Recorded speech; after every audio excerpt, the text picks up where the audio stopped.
Paz do Senhor, dando sequência ao nosso estudo de história do pentecostalismo, aqui no capítulo 2 do nosso livro, depois de nós termos falado sobre as primeiras ondas do pentecostalismo no Brasil, que foram em 1910 a Igreja Congregação Cristã do Brasil, em 1911 a Assembleia de Deus, depois teve a segunda onda, que foram os movimentos de cura e de prosperidade, e a terceira onda, que estão os neopentecostais.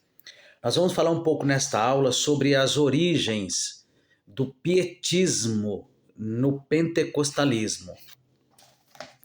Quando surgiu a Reforma Protestante no século XVI, os crentes reformados, eles estavam tão traumatizados com séculos de domínio da Igreja Católica que os protestantes não aceitavam nada que não estivesse na Bíblia. Então, em questão de milagres e sinais e curas, os protestantes tinham uma certa reserva com relação a isso. Na Alemanha e na Suécia, que foi onde o protestantismo explodiu com mais força, também na Holanda e na Inglaterra, os protestantes lá eles eram muito rígidos quanto à doutrina bíblica. Portanto, não eram dados a muito emocionalismo, e na adoração havia um grupo de crentes que se destacava de forma diferente, que eram os pietistas. O pietismo, o nome pietismo vem da palavra piedade, que piedade no sentido bíblico não é ter pena de alguém, é vida piedosa, é uma vida de oração e de leitura da palavra e de reverência para com Deus. Piedade é reverência, religiosidade, no bom sentido.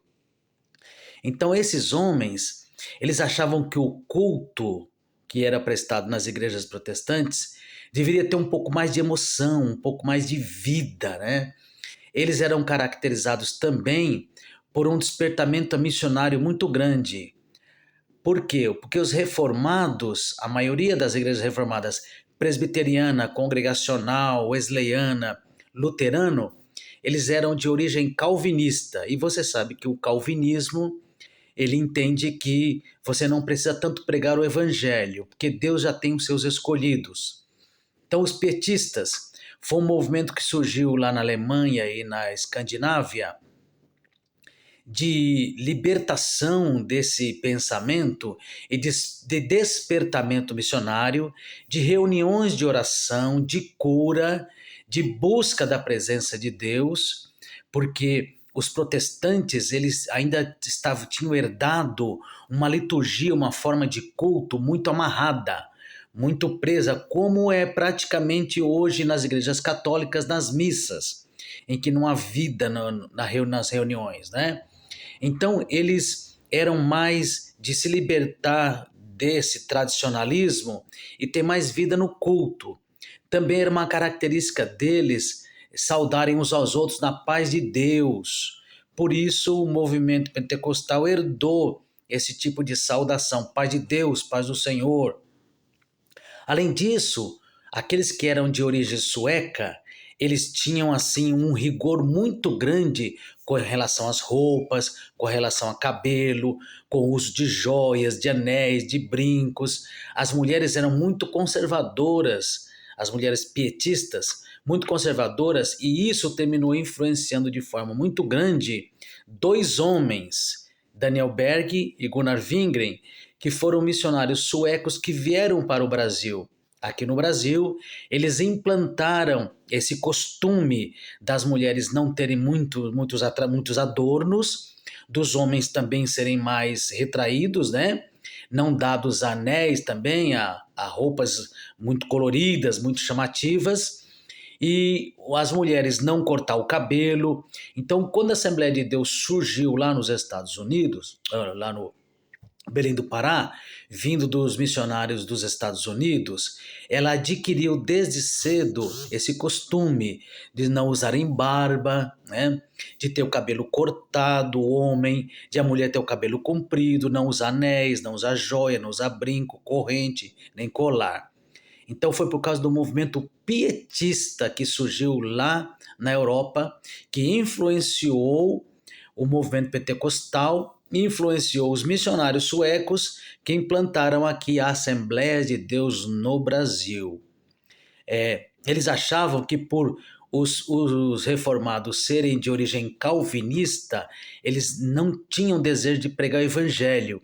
Então, os irmãos Morávios, o conde Zinzendorf, eram alguns desses pietistas que tinham muito desejo de empreender a obra missionária. E, portanto, eles eram grandes evangelistas, grandes ganhadores de almas, ao contrário dos seus irmãos protestantes, que ficavam esperando para que aquele que fosse tocado por Deus viesse até a igreja e aceitado Jesus.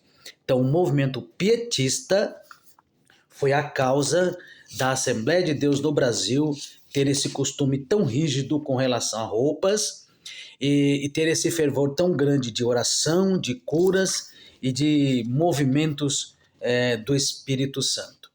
Então, esse é o resumo desse capítulo.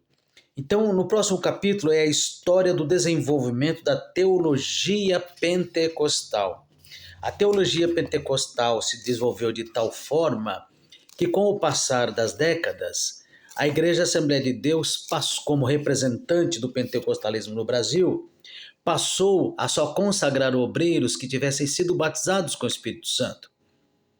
Na verdade, esse é o entendimento da Assembleia de Deus, de que somente aqueles que têm o Espírito Santo, que foram batizados com o Espírito Santo, têm dons ministeriais, ou dom de língua, ou os outros demais dons, e só eles podem ser chamados como obreiros para a Igreja do Senhor. Então surgiu essa teologia pentecostal desde o início, e até hoje os evangélicos pentecostais seguem essa tradição de só consagrar aquele que é batizado com o Espírito Santo, né? Lembrando que durante a história, durante a sequência, né, do tempo, isso não se mudou. Até hoje a Assembleia de Deus só consagra obreiros que são batizados com o Espírito Santo.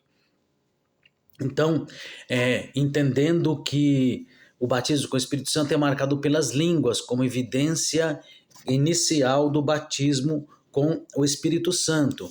Por isso, quando a pessoa é batizada com o Espírito Santo, é necessário que haja uma testemunha ali para que confirme que ela foi batizada com o Espírito Santo, né? Então, até hoje a Assembleia de Deus guarda esse costume vindo do movimento pietista. A doutrina pentecostal se desenvolveu, né, com o passar dos anos, e aí surgiram também os movimentos neopentecostais, que é os que nós vemos hoje.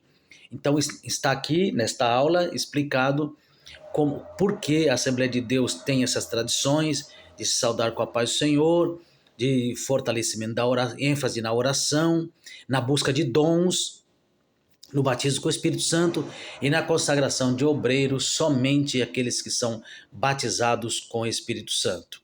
Esse movimento pietista é que deu origem ao grande despertamento missionário que houve na Europa e também na Inglaterra e nos Estados Unidos, trazendo aí a origem, então, desse movimento pentecostal. Para vocês terem uma ideia, em 1982 a Igreja Batista estava comemorando o seu centenário.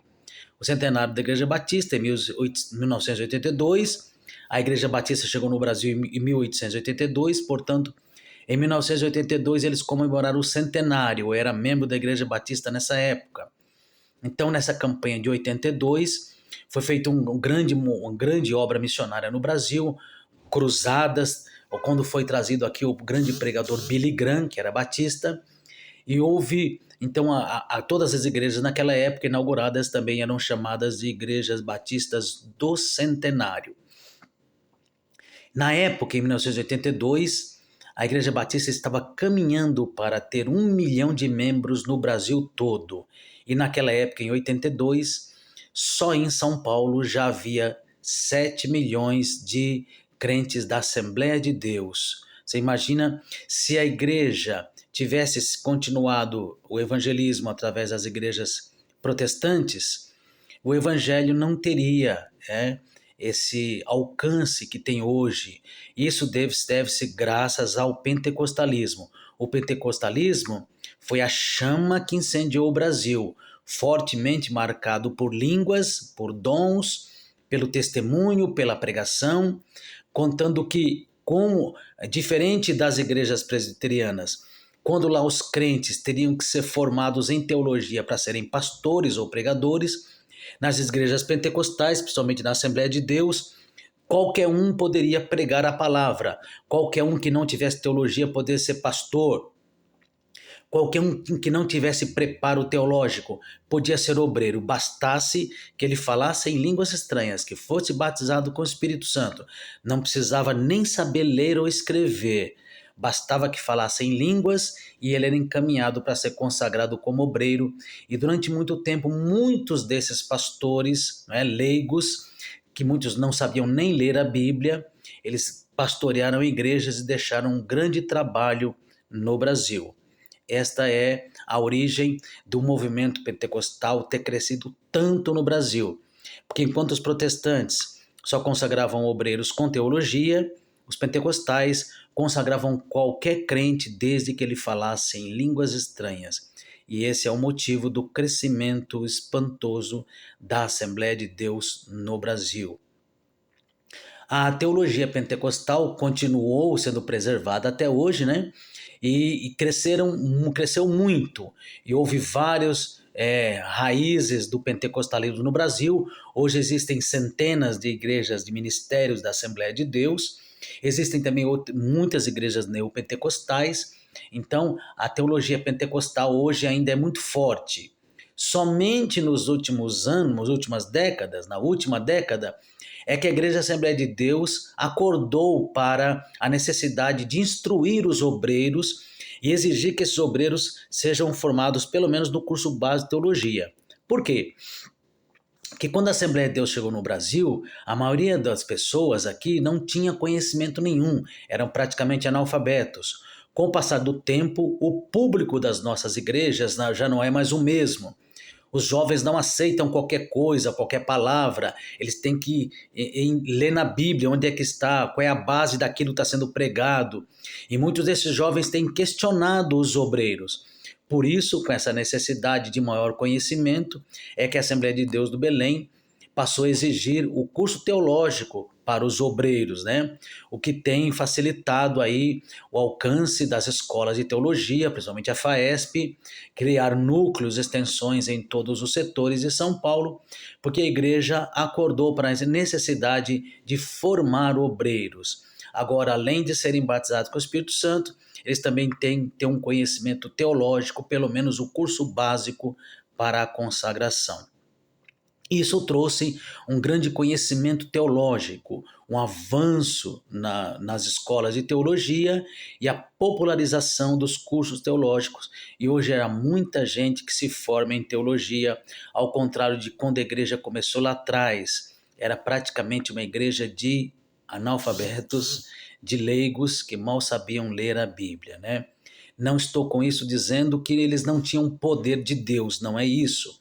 Eles tinham sim muitos de bom testemunho, mas havia muitos crentes ali também que tinham excelente testemunho e nunca foram consagrados, eram ótimos obreiros, mas não chegaram a ser consagrados, morreram esperando que fossem batizados com o Espírito Santo e muitos não alcançaram esse dom. Esta é um pouco um apanhado da Assembleia de Deus no passar do tempo e do movimento pentecostal. Deus abençoe a sua vida.